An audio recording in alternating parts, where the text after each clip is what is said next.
Welcome to PCR creations wedding album డిజైన్లో Photoshop క్లాసెస్లో ఈరోజు మనం new adjustment layer in Photoshop. ఈ న్యూ అడ్జస్ట్మెంట్ లేయర్ వల్ల మనకు ఉన్నటువంటి యూజ్ ఏంటి, ఈ న్యూ అడ్జస్ట్మెంట్ లేయర్ అనేటువంటి ఎక్కడ ఉంటుంది, దీన్ని ఏ విధంగా యూజ్ చేసి మన ఫోటోని మనం అద్భుతంగా ఎప్పుడు కావాలంటే అప్పుడు దాని యొక్క కరెక్షన్స్ని మనం ఇంప్రూవ్ చేసుకోవచ్చు అనేటువంటిది ఈరోజు తెలుసుకుందాం. దానికోసం ఒక ఫోటోని తీసుకుందాం. ఆల్రెడీ చూడండి కరెక్షన్ చేస్తున్నాను.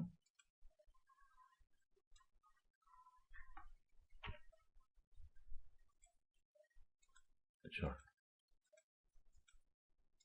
ఓకే, ఇది ఒరిజినల్. ఇది మనం న్యూ అడ్జస్ట్మెంట్ లేయర్స్ యూజ్ చేసిన తర్వాత చేసింది. దాన్ని ఎలా చేద్దామో చూద్దాం. ఇప్పుడు ఈ న్యూ లేయర్స్ని డిలీట్ చేసేస్తాను, గ్రూప్ని. ఇప్పుడు ఇది ఒరిజినల్ ఫోటో.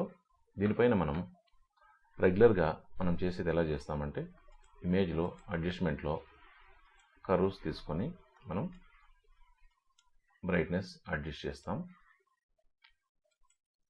అగైన్ లెవెల్స్ తీసుకుంటాం, లెవెల్స్ ఇంక్రీజ్ చేద్దాం, షాడో అడ్జస్ట్ చేద్దాం. ఓకే, తర్వాత అడ్జస్ట్మెంట్ హ్యూ అండ్ సాచురేషన్ కూడా తీసుకుందాం, ఇంక్రీజ్ చేస్తాం, సాచురేషన్ కొద్దిగా ఇంక్రీజ్ చేద్దాం, ఓకే చేద్దాం. ఇప్పుడు ఏం చేసాం,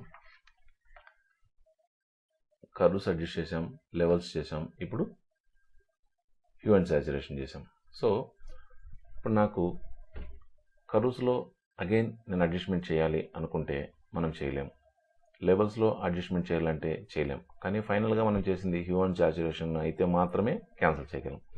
లేదంటే టోటల్గా మనం ఇంతసేపు చేసిన కరెక్షన్స్ అన్నిటినీ కూడా ఒక్కసారిగా క్లియర్ చేయడం, అండూ చేసి చేయొచ్చు. లేదంటే F12 యూజ్ చేస్తే మనకి అగైన్ ఫస్ట్కి ఫోటో, మనం ఒరిజినల్ ఫోటో ఏది ఉందో అది టోటల్ చేసిన కరెక్షన్స్ అన్నీ వెళ్ళిపోయి F12 మనం ప్రెస్ చేయగానే ఫస్ట్కి వచ్చేస్తుంది అనమాట.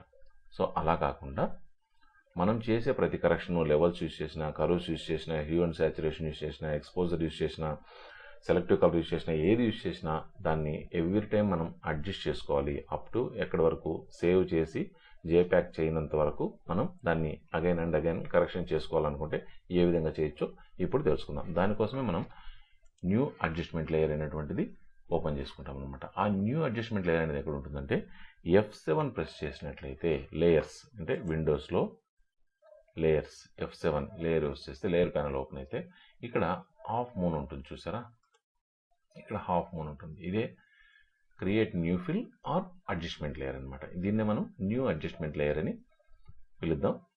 దీన్ని కనుక క్లిక్ చేసినట్లయితే ఇక్కడ మనకు ఈ కరెక్షన్ సంబంధించినటువంటివి అన్నీ ఇక్కడ, ఈ ఆప్షన్స్ అనేటువంటివి అన్నీ ఇక్కడ ఉంటాయి. ఓకే, దీంట్లో ఇప్పుడు మనం ఇంతవరకు చేసిన దానికని ఇలా చేద్దాం. లెవెల్స్ క్రియేట్ చేసాం. ఇక్కడ లెవెల్స్ క్లిక్ చేయగానే మనకి ఇక్కడ చూడండి ఫోటో పైన ఆటోమేటిక్గా ఒక న్యూ లేయర్ అనేటువంటిది క్రియేట్ అవుతుంది. న్యూ అడ్జస్ట్మెంట్ లేయర్ అనేటువంటిది ఒక క్రియేట్ అవుతుంది. దీంట్లో ఇక్కడ చూడండి ఈ కలర్స్ మనం ఇంక్రీజ్ చేసుకోవచ్చు. బ్రైట్నెస్ ఇంక్రీజ్ చేశాను, మిడ్ టోన్స్ అడ్జస్ట్ చేశాను, ఇప్పుడు డార్క్ పాయింట్ అడ్జస్ట్ చేశాను, దీన్ని ఓకే చేశాను. ఓకే, అగైన్ కర్వ్స్ యూజ్ చేశాను. ఇది జస్ట్ ఫర్ డెమో. మీరు నెక్స్ట్ మీ కలర్ కరెక్షన్ చేసుకునేటప్పుడు ఇవన్నీ యూజ్ చేసుకోండి. ఓకే, ఇక్కడ పాయింట్ ఒకటి సెట్ చేశాను, కొద్దిగా డిక్రీజ్ చేశాను. ఓకే, ఇప్పుడు ఇలా చేశాను. తర్వాత హ్యూ అండ్ సాచురేషన్ ఓపెన్ చేశాను. ఇందులో సాచురేషన్ ఒక 5 పాయింట్స్ ఇంక్రీజ్ చేశాను, 7 పాయింట్స్ ఇంక్రీజ్ చేశాను, క్లోజ్ చేశాను. ఓకే, ఇలా మీరు ఏదైనా యూజ్ చేసుకోవచ్చు అనమాట. వైబ్రెన్స్ యూజ్ చేయొచ్చు, colour balance, black and white photo, photo filter, exposure, curves, levels, brightness, anyone. ఇది ఏదైతే colour correction, selective colour, gradient map ఏవైనా యూజ్ చేయండి. యూజ్ చేసిన వాటిలో అన్నిటికీ కూడా సపరేట్ లేయర్స్ అనేటువంటిది ఓపెన్ అవుతాయి. ఈ సపరేట్ లేయర్స్ అన్నీ కూడా ఫోటో పైన ఎఫెక్ట్ చూపిస్తుంది, కానీ ఒరిజినల్ ఫోటో పైన ఎఫెక్ట్ పర్ఫెక్ట్ ఉండదన్నమాట. చూడండి, ఆల్ట్ ప్రెస్ చేసి నేను దీన్ని చూస్తాను. చూడండి, ఒరిజినల్ ఫోటో అలాగే ఉంటుంది, బట్ ఇది పైన మాత్రం కరెక్షన్ చూపిస్తుంది. వీటిని అన్నింటినీ కలిపి మనం జేప్యాక్ చేసి సేవ్ చేసినప్పుడు టోటల్ కరెక్షన్ అనేటువంటిది ఫోటో పైన అప్లై అవుతుంది. ఇప్పుడు చూడండి, కంట్రోల్తో వీటిని అన్ని సెలెక్ట్ చేశాను, కంట్రోల్ జీతో గ్రూప్ చేశాను. చూడండి, ఒరిజినల్ ఫోటో మనకు అలాగే ఉంటుంది, వాటి ఎఫెక్ట్స్ మాత్రమే దీనిపైన ఉంటాయన్నమాట. ఇప్పుడు దీన్ని ఓపెన్ చేసుకుంటే మనకి ఈ లోపల ఈ గ్రూప్లో ఉంటాయి ఇవన్నీ. మనకి ఇప్పుడు కర్వ్స్ అడ్జస్ట్ చేయాలి.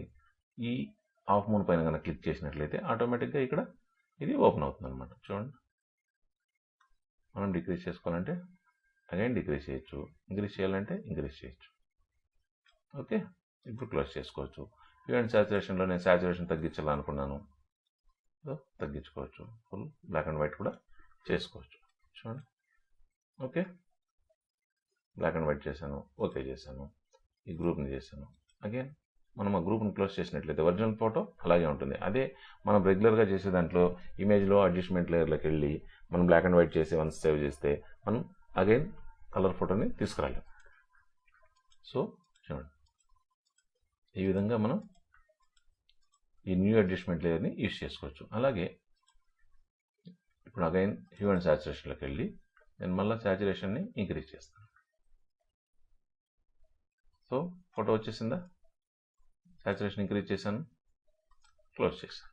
ఓకే, ఇప్పుడు ఈ గ్రూప్ని గ్రూప్ చేసాము. ఈ గ్రూప్లో నా కలర్స్ అన్నీ curves, levels, hue and saturation మూడు కూడా నేను కొద్దిగా ఒపాసిటీ తగ్గించాలి. అదే కొంచెం ఎక్కువ అప్లై చేశాను అనిపించింది అనుకోండి, అప్పుడు ఇక్కడ ఒపాసిటీలోకి వచ్చి చూడండి డిక్రీజ్ చేసుకోవచ్చు. ఓకే, ఒక 68%, 70% అడ్జస్ట్ చేసుకోవచ్చు. మనకి ఎంత కావాలంటే అంత పర్సంటేజ్ తగ్గించుకోవచ్చు అనమాట. ఇప్పుడు చూడండి, ఈ విధంగా ఈ న్యూ అడ్జస్ట్మెంట్ లేయర్ యూజ్ చేసి మనము చాలా చక్కగా చేసిన ప్రతి పనిని తగ్గించుకోవచ్చు, పెంచుకోవచ్చు. కలర్స్ తగ్గించినా పెంచవచ్చు, పెంచినా తగ్గించుకోవచ్చు. ఏదైనా కానీ ఏ యాక్షన్ అనేటువంటిది చూడండి, ఈ న్యూ అడ్జస్ట్మెంట్ లేయర్లో ఈ విధంగా అన్నిటినీ ఈ ఎక్స్ట్రా లేయర్ యూజ్ చేసి మీరు ఫోటోని కరెక్షన్ అప్ అండ్ డౌన్ చేసుకొని చూడండి. ఓకే, ఈ క్లాస్ కన్నా మీకు నచ్చినట్లయితే లైక్ చేయండి, షేర్ చేయండి, సబ్స్క్రైబ్ చేయండి. Thank you very much. Me Purnachandra.